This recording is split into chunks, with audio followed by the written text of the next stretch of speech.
Le procès de l'ex-commissaire Néret, poursuivi notamment pour corruption, s'est ouvert cet après-midi à Paris avec 9 prévenus au total.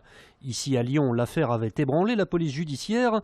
Depuis, la loi a évolué avec la création d'un fichier des indicateurs.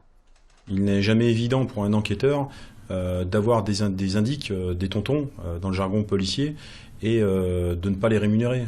Aujourd'hui, et ce depuis 2014, la loi Permen 2 prévoit le recensement des indices, des tontons, à l'aide d'un fichier qui s'appelle le BCS, pour Bureau Central des Sources, qui lui-même est chapeauté par un service du côté de Nanterre.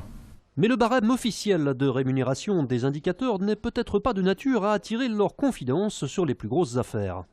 Effectivement, on peut comprendre qu'un individu à qui on propose pour des renseignements, par exemple pour un go-fast ou sur un braquage, une rémunération à hauteur de 2000 €, voire un tout petit peu plus, et surtout au vu des risques qui sont pris par cet individu pour donner ces informations au service de police, ça ne l'intéresse pas.